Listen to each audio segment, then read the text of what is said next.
Hi, Travis here at Exercise Lab with another video for you guys. So I'm a doctor of physical therapy for those of you who don't know me. And I want to talk today about a topic that's been increasing in popularity, which is grip strength. And so it's sort of this, is it a biomarker? Is it a functional measure? And it's kind of in between, a little bit of both. I want to talk about, why are people paying attention to it? Why is it being talked about online? And then what's a good way to measure it?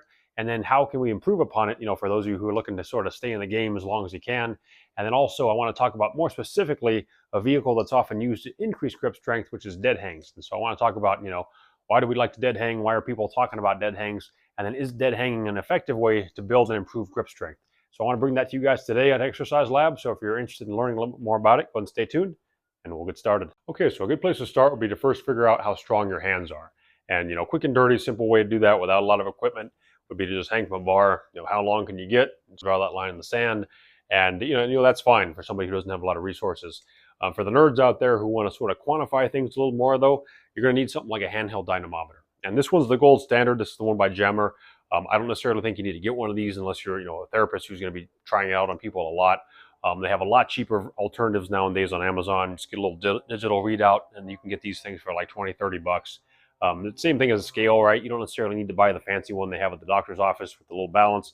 You can just weigh yourself on a cheap one on Amazon for 20 bucks. And, they're fairly accurate these days, at least as accurate as they need to be. And so I'd say it's the same thing with these dynamometers. So I'm going to use a Jammer, but I'm not necessarily saying you guys need to. That being said, the way you're going to typically do this, at least in research, is you're going to hold this thing at about 90 degrees and you're going to squeeze it for 5 seconds. So, give this thing a squeeze, give it all you got. Okay, after that 5-second count, then you go ahead and see where your number's at. And this thing's right here at about, mid 70s, all right? And so that's the first attempt. I would do this 3 times. So then, you set this dial back to 0, and then you would squeeze it again. If you have the digital ones, though, you don't have to set anything back to 0. It automatically does that for you. But you do that 3 times, you take the best of 3. And that's oftentimes the way this is done in research. Sometimes they'll do an overhead version. And, if you were an overhead athlete, if you were a pitcher, that might be a good place to know where your strength is. And I think the real takeaway is how do you compare to someone who's about your age?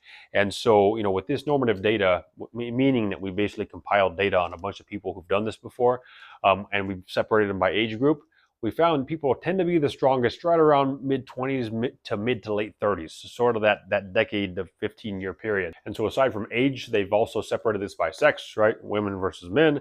And there's also been some research that's even looked at race, right? So African Americans versus Asians versus whites. I'm not going to necessarily get into the race part. I will speak to the female versus male part just briefly, which is that females tend to land somewhere in the low 30s on these. Typically, that's where the normative data is. And then for men, again, age range is pretty much the same. Usually lands somewhere between mid 40s to mid 50s. And so that's Jammer actually, I think, has 54 kilograms as their standard for a man. I believe at like the mid 30 points. That's kind of that peak strength period. And so again, that would be that man who just holds it, 90 degrees, 5 seconds, 3 times, and they take the best. And that, 54 would be the average for those folks. And so if you're watching Exercise Lab, when I did this a moment ago, I got up to the mid 70s. So, that's a bit above average. Obviously, though, I do spend a fair amount of my time exercising. I do work on my grip strength, which you guys hopefully should be doing too. I assume you guys are watching this because you're looking to get into the strength game, the longevity game, and get after yourself and be a little bit better than average. And I would certainly advocate for people to try and do that, because one of the best arguments, as I've made on this channel, for aging is that it gives you a lot more to lose. And so if we know that curve is going to be downtrending with aging, so to make the math easy, let's just say at 35 is where the peak of it is, and then I start to see a drop. Well, I don't want to start 35 at here. I want to start 35 at here, right?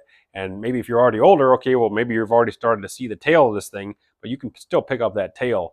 And so that's really the case, in my mind, for why we want to start to really pay attention to some of these numbers and find out where we are as far as, how do I compare to an average person? Because if I can get my strength to be even better than average, I'm going to have a lot more to lose than the average person, right? And so if I can go into, the later years of my life with more strength, I'm going to hopefully be more resilient for those storms that tend to come my way. And so again, this would be one way to quantify strength. It ends up being a proxy for overall strength typically, though. So just because my hands are strong doesn't necessarily mean my legs are strong. But however, if my hands are strong, there's a good chance, by building up that strength, I've also done things for the rest of my body. And that's why it ends up being a pretty effective, biomarker / functional measure of, how am I doing effectively. And so, it's not as functional as a sit to stand test might be, But at the same time, I can very easily quantify this. It's not difficult to do this. So you don't want to be exclusively looking at grip strength, but you definitely want to be paying some attention to it. All right, so with a dead hang, it's pretty self-explanatory. It's a dead hang. You just hang from a bar as long as you can. It's a timed event effectively.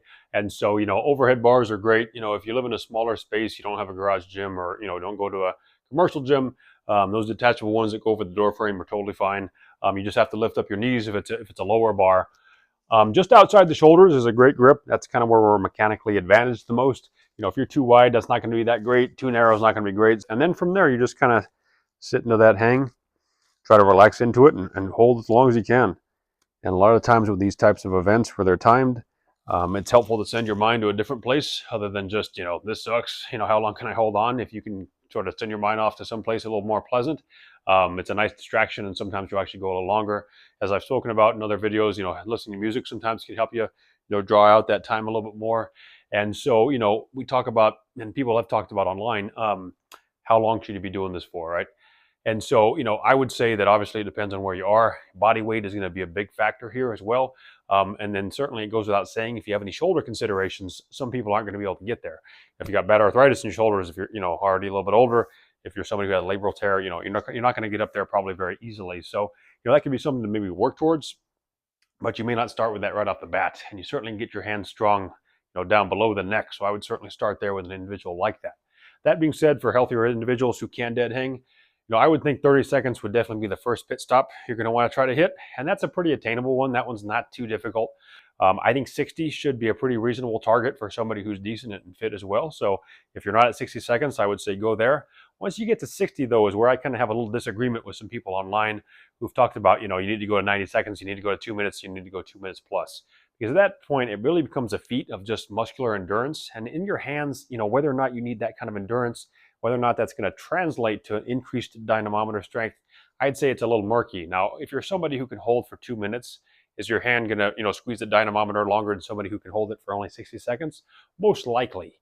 But because you can hold it 2 minutes doesn't necessarily mean your hands are going to be stronger than the other person who's challenging their grip in other ways. And I'm going to speak to this more at the end of the video.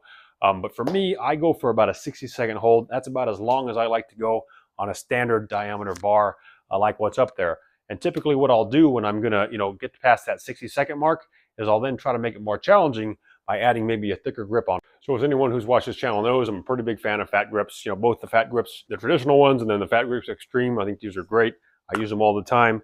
I did post another video on the York grips as well, which are by AbMat, so you guys can check those out. Also, I'll try to link to that video on this. Essentially grip thickening devices.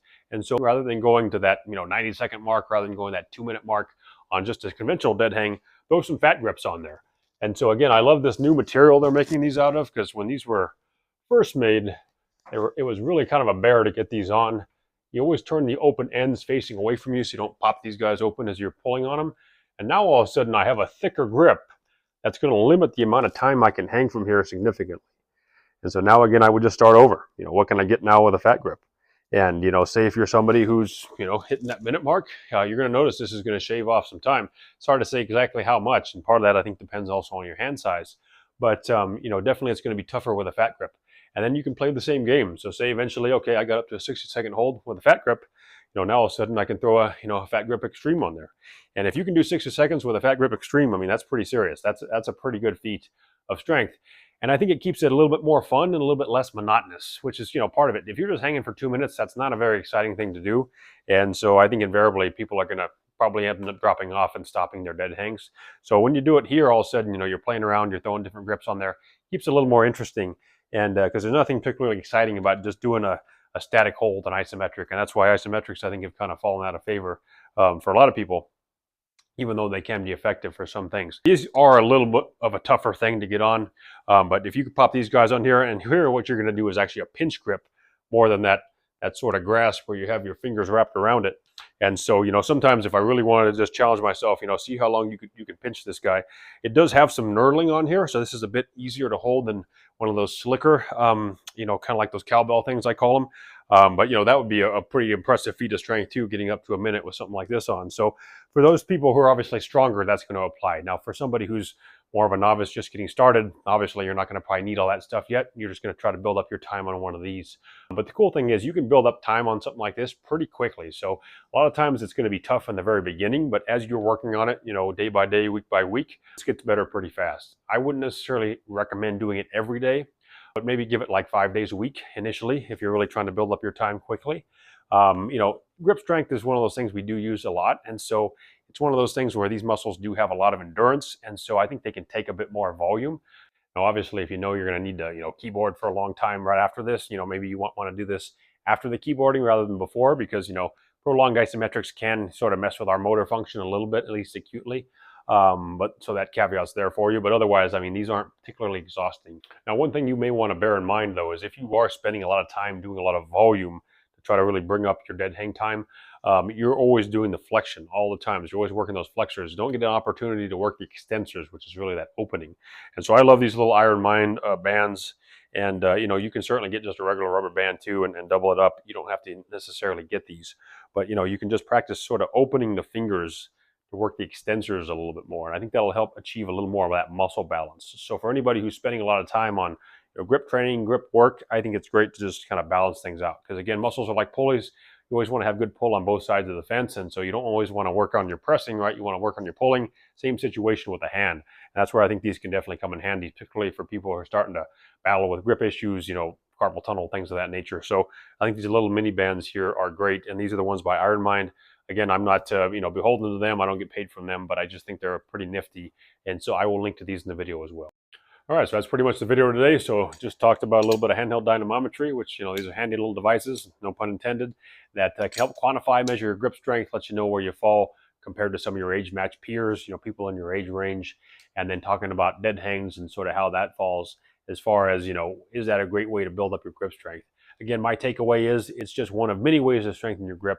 I don't think it's effective to really go to a super long period of time. So, I think 60 seconds is pretty good. Certainly no harm though. If you want to take it up to 90, if you want to even take it up to 2 minutes, be my guest. I just feel like you're going to probably spend your time a little bit more effectively by using some of those adaptive grip devices that I talked about. Certainly though, you don't want to be doing dead hangs exclusively, right? So anytime we villainize an exercise, in the bigger picture, it probably doesn't really matter because the idea is you're doing a whole multitude of exercises where you're getting the benefits of each one, right? So obviously if you're doing dead hangs and you're also doing deadlifts, well, that's a nice way to kind of cover your bases. For people who have more shoulder considerations, though, you can't do a dead hang for different reasons. Don't worry about it. I wouldn't lose sleep about not being able to do a dead hang. Again, you can certainly strengthen your hands in other positions, below the neck, so to speak. And I've spoken to some of those variations on this channel. So again, you can check out my York rep video. You can definitely check out some of the other content on this channel. And so all that being said, again, more good content in the pipeline. I'll try to continue to keep you guys up to date on, things like longevity and whatnot. Let me know in the comments below if there's any other particular topics you'd like me to cover. Definitely subscribe if you like this stuff. And as always, I hope you have some fun.